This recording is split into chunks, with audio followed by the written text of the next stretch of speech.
Hello everyone. स्वागत है आप सभी का डिजिलर की इंफॉर्मेटिव वीडियो क्लासेस में।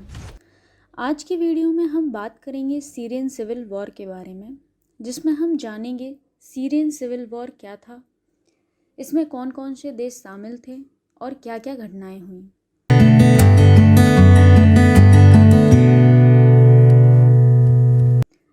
दिसंबर 2010 ट्यूनीशिया जैसे एक छोटे देश में एक सामान्य फेरी वाला मोहम्मद बौजीजी ने तानाशाही सरकार का विरोध करने के लिए खुद को जला लिया। इस घटना के बाद ट्यूनीशिया में बड़े पैमाने पर सरकार के खिलाफ प्रोटेस्ट चालू हो गया, जिसकी वजह से 3 दशकों तक चलती आ रही बेकारी, भुखमरी, भ्रष्टाचार और गिरे हुए जीवन स्तर के खिलाफ ट्यूनीशियन जनता ने आवाज़ उठाई।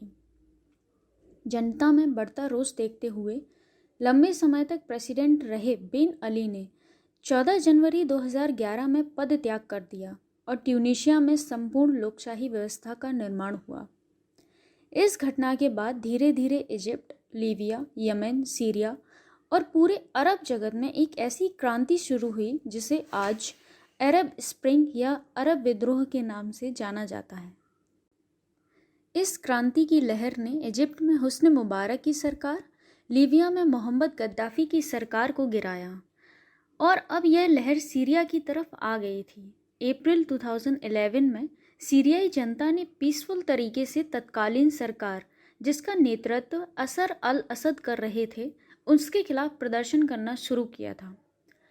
उस वक्त सीरियाई सेना ने दर्रा शहर में प्रदर्शनकारियों पर गोलीबारी की, जिसकी वजह से सरकार के खिलाफ असंतोष अधिक हो गया और प्रोटेस्ट की तीव्रता बढ़ गई। विरोधी पक्ष भी शस्त्रों के साथ इस प्रदर्शन में उतर गए। इस वजह से सीरियाई सेना भी 2 भागों में बंट गई, एक असद सरकार की मदद करने वाला गुट और दूसरा प्रदर्शनकारियों की मदद करने वाला गुट। प्रदर्शनकारियों की मदद करने वाले भाग को फ्री सीरियन आर्मी करके जाना जाने लगा और सीरिया में गृह युद्ध की शुरुआत हो गई।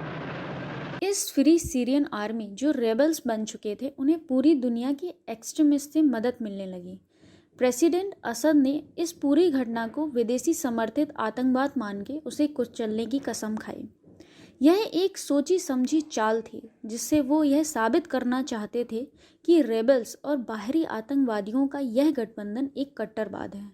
इस पूरे संगठन को कट्टरवाद का नाम मिलने से उन्हें बाकी किसी राष्ट्र से मदद ना मिल सके, इसका इंतजाम असद सरकार द्वारा किया गया था। 2012 में इस युद्ध में अल-कायदा संगठन भी शामिल हो गया। उन्होंने सीरिया में एक नए ग्रुप की स्थापना कर दी, जिसका नाम जल्लाद अल-उफ्रा था। यह जंग और ज़्यादा तीव्र हो गई जब नॉर्दर्न सीरिया पर सीरियाई कुर्द, जो कि स्वशासन का अधिकार चाहते थे, उन्होंने आक्रमण कर दिया। सीरिया के लिए एक तरफ से रेबल्स और दूसरी तरफ से आए हुए कुर्द बड़ी मुश्किल खड़ी कर रहे थे। तब सीरिया को मदद करने उसका पड़ोसी राष्ट्र ईरान आगे आया। ईरान और सऊदी के संबंध अच्छे न होने के कारण सऊदी ने टर्की के साथ आकर रेबेलियंस को मदद करना चालू किया। इस पूरी तरह से फंसे हुए सीरिया ने मई 2012 में ईरान की आर्थिक मदद से एक लेबनानी शिया संगठन हिजबुल्लाह को रेबल्स के साथ लड़ने भेज दिया। दूसरी तरफ सीरिया को अब अपने एलेप्पो, होम्स और डेमस्कस जैसे बड़े शहरों की चिंता हो रही थी। रेबल्स से बचाने के लिए असद सरकार ने नॉर्दर्न सीरिया का रोजावा इलाका, जहां पे सीरियाई आर्मी कुर्दों से लड़ रही थी, उसे वापस बुला लिया। अब रोजावा में स्थिति संतुलन में आ गई थी। कुर्दिश लेफ्ट विंग ने उधर डेमोक्रेटिक यूनियन पार्टी की स्थापना की। ईरान द्वारा भेजा गया हिजबुल्लाह और सीरियन आर्मी से लड़ते रेबल्स की ताकत कमज़ोर हो रही थी। यह देखकर सऊदी अरेबिया ने फिर से जॉर्डन की मदद से वापस रेबल्स की मदद करना चालू कर दिया था। अब यह जंग शिया सुन्नी विवाद में बदल गई थी, जिसमें सुन्नी मुल्क रेबल्स की और दूसरी तरफ शिया मुल्क असद सरकार की मदद कर रहे थे।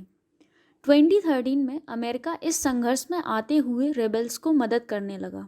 अगस्त 2013 में असद सरकार एक केमिकल वेपन का इस्तेमाल अपने विरोधियों पर कर देता है, जिसमें हजारों मासूम लोग मारे गए। पूरी दुनिया ने असद सरकार की इस कार्रवाई पर निंदा की।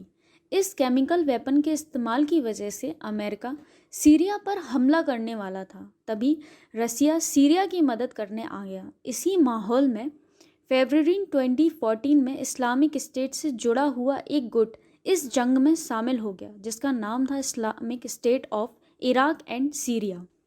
इस गुट के युद्ध में शामिल होने से कई समीकरण बदल गए। अब अमेरिका का लक्ष्य ISIS बन गया और वो सिर्फ उन रेबल्स को मदद करने लगे जो ISIS के खिलाफ थे, ना कि असद सरकार के।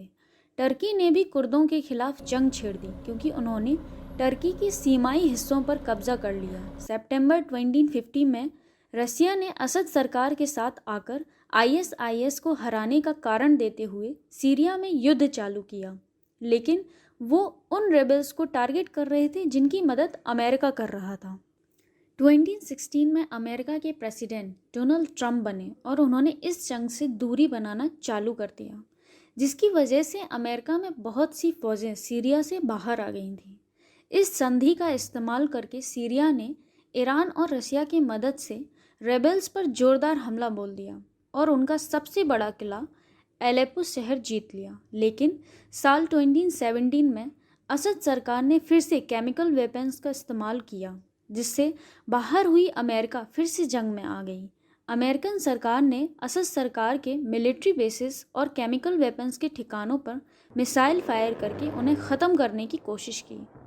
आज के वक्त सरकार ने सीरिया के बड़े शहरों पर नियंत्रण हासिल कर लिया है, लेकिन देश के बड़े हिस्से अभी भी विद्रोहियों, जिहादियों और कुर्द नेतृत्व वाले SDF का कब्जा है। 2 साल से फ्रंट लाइन में कोई भी बदलाव नहीं हुआ है। अगर युद्ध में हुए नुकसान की बात करें, कई मासूम लोग और सैनिक इसमें मारे गए, जिनकी संख्या लगभग 4 लाख से भी कहीं ज़्यादा है। जख्मी लोगों का उपचार करने वाले मेडिकल फैसिलिटीज़ की संरक्षित स्थिति के बावजूद मार्च 2021 तक ह्यूमन राइट्स के लिए काम कर रहे कम से कम 350 अलग अलग चिकित्सा सुविधा केंद्रों पर 599 टाइम्स हमले किए गए, जिसमें 930 मेडिकल वर्कर्स की मौत हो गई थी। इस तरह के हमलों में ज़्यादातर सीरियन सरकार और रसिया का समावेश पाया गया था। 50 लाख लोग, जिसमें ज़्यादातर महिलाएं और बच्चे शामिल हैं, उन्हें सीरिया छोड़कर भागना पड़ा। सीरिया संकट के कारण कई देश शरणार्थियों की समस्या से जूझ रहे हैं। सीरिया युद्ध कब खत्म होगा यह किसी को पता नहीं है। वहाँ हर कोई अपना अपना राग अलाप रहा है। हर देश किसी न किसी मकसद से लड़ते जा रहे हैं, जो मानवता के लिए बहुत बड़ी समस्या बना हुआ है। आज के वीडियो में हमने सीरियन सिविल वॉर के बारे में जाना है।